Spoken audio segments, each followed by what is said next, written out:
So, have you heard of the story of the woman who cut her husband's penis off? Like she just slashed it off like that. Yes. So, this story or this incident happened quite a few years ago, but it's something we should talk about, okay? Because it's a story that is quite intriguing and interesting and scary altogether, okay? So let me introduce you to Mr. and Mrs. Bobbitt, okay? We have John Wayne Bobbitt and Lorena Bobbitt. So John is an American and was a former U.S. Marine, okay?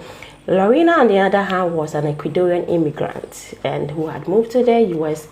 to see greener pastures, yeah, for good things, yeah. So they were young in their early 20s and they met and they were so much in love, okay. So they got married, I think, June 18th, 1989. And I mean, Lorena was such a beautiful woman. John was such a handsome man. And they were so much in love with each other, okay. According to Lorena, John was such a nice, caring, loving, and romantic man who never laid a hand on her during the time they were dating. But then everything changed when they actually did get married. When they got married, it became a war zone in the house. They were always fighting. Always fighting each other.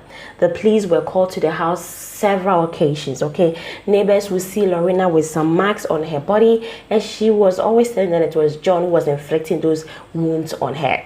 Okay, the neighbors would hear screaming, fights in their house almost every day. I mean, there was a toxic marriage, and for some reason, they were still married, but there was no peace.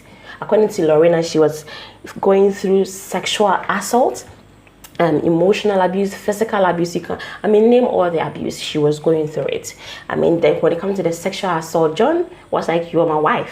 I'm not raping you. I'm taking what is mine." Lorena is like, "I didn't give you consent." So that is sexual assault. That was what was going on in the house. Okay. Now, it got to a point, Lorena finally got pregnant, and Lorena was so happy. She was going to be a mother. And John was like, "Nah, you weren't ready to be a mother." So John convinced Lorena to get rid of the pregnancy and that she wasn't ready to be a mother.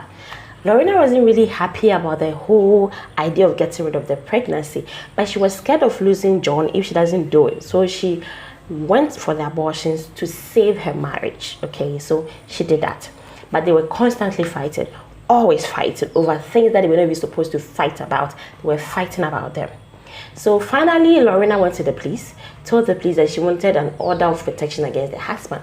The police were like, "Oh, that's good news. So why don't you wait while we go through the process? It's going to take like 3 hours." Lorena was like, "Nah, 3 hours, nah, it's too long." And she left. She didn't wait to get the order of protection.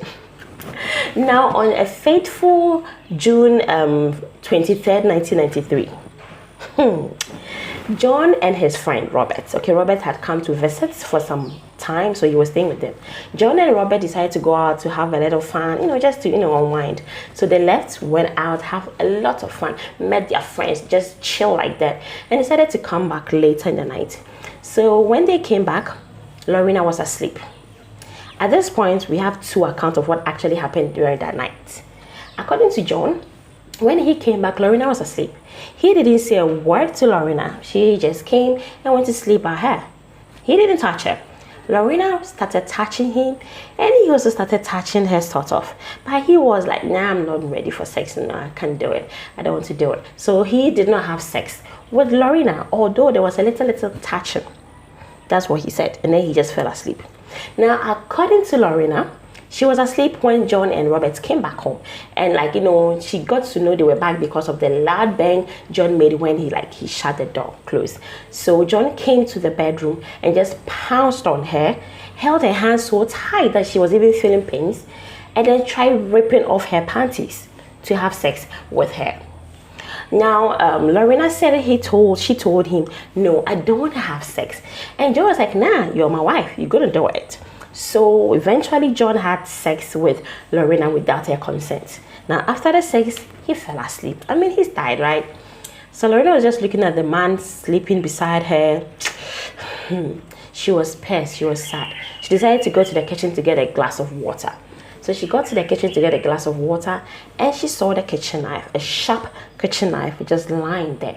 And then all of a sudden, everything that she had gone through in the marriage, the physical abuse, the sexual assault, the abortion, everything that she had gone through in the marriage just came back like that to her. And she just suddenly snapped. She took the knife, went straight back to the bedroom where John was peacefully and innocently asleep, removed the bed sheet, held the pennies, and cut it like that. And the pennies was in her hand, and she just ran off out of the room with the pennies in her hand. The pennies was in her left hand. She grabbed the car keys with the right hand and just went straight into her car and drove off. She just drove off like that. And so she was just driving. She didn't even know where she was going. But then she realized that she was having a lot of difficulty driving with the right hand. I mean, she has to use the right hand for everything. So she was like, why am I not using my left and only using my right hand? That's when she looked at her left hand and was like, oh, I have the pennies in my hand. It was only then that she realized that she had actually cut John's pennies. She screamed and just threw the pennies just out of the window into a field. Okay, and she was so scared, devastated, terrified, and she just drove to her friend's house. So she got there, broke down, and then told the friend everything that had happened. So the friend quickly called the police that, hey, you guys need to go look for pennies. Now, John, on the other hand, according to him, he really didn't feel any pain when the pennies was cut. Probably just felt some sensation. So he woke up and saw Lorena just dashing out of the room. So to him, he was like, where is this lady running off to? Then he felt something wet around, and he looked down and there was blood everywhere. That's when he was like, oh, my penis is missing. So he quickly decided to apply pressure at the site, trying to put on his pants, and called Robert. And I thank God Robert was in the house at that time. So he called Robert, Robert, hey, you need to take him to the hospital because I'm missing something and I'm bleeding. So Robert looked down and saw that there was something missing. And he started screaming, terrified. But for some interesting reason, John was actually calm throughout the whole thing. He was just calm on their drive to the hospital. When they got to the hospital, he was just calm. So when they got to the hospital, the doctor and the staff who met him, I mean, they saw blood all over his hand. So they thought like, where is the cut? Which part of your wrist did you cut? Let me see. And John was like, I have not cut my wrist. But I was like, you are bleeding, there is a cut. And John was like, oh yes, there is a cut, but not up there, down there. So he just dropped his sheet, and the doctors just dropped their jaw because they had never seen anything like this before. And John was still very calm. So they had to quickly rush him to the theater to stop the bleeding and all that. But where is this pennies? Because they need it. So now Lorena's friend Jenny called the police that this is what has happened. So the police dispatchers, one was very close to that field that, Lorena had just dropped the pennies. So the police officer rushed there.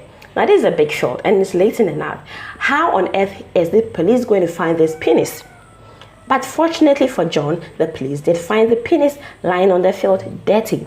So the police quickly took it, went to a convenience store nearby, got this box, hot dogs box, and just bought a lot of ice packs into the box and then put these pennies on it and rushed the pennies to the hospital.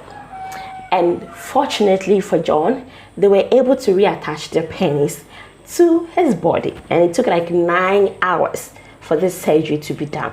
In fact, the police were the doctors were worried that maybe he would not be able to actually have this kind of sexual, he will not be able to perform sexually again after the procedure. Oh, but he did perform sexually well after the procedure, trust me on that.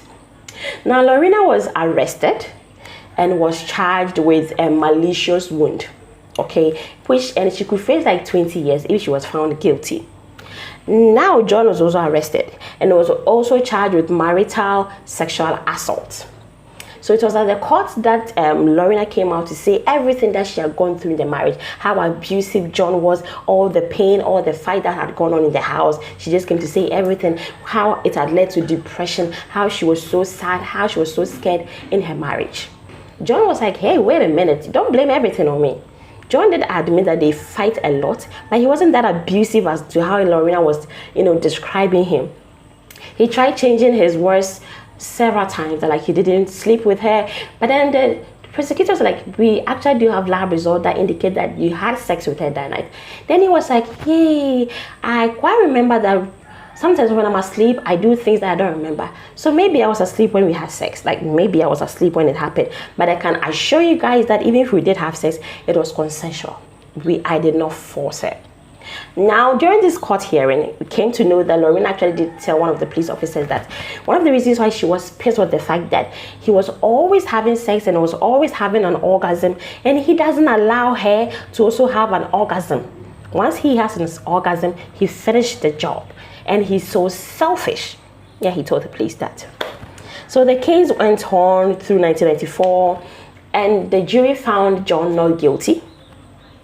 And Lorena was also found not guilty as well. Now, John was pissed when Lorena was not found guilty. But then Lorena was made to go through a mandatory 5 weeks psychiatric evaluation and treatment to make sure everything was fine. Yeah. John, on the other hand, went on to actually act in porn. Oh, yes, like he went on to act in porn. Did penis enlargement, actually.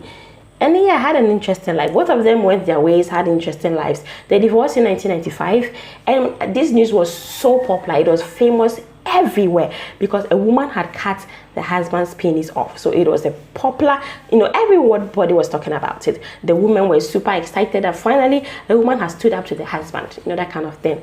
So yeah, that's a very interesting story that happened. According to Lorena, she regrets ever doing that, and she never had any intentions of hurting the husband. She did it out of depression and frustration. So that is how a woman cut the husband's penis.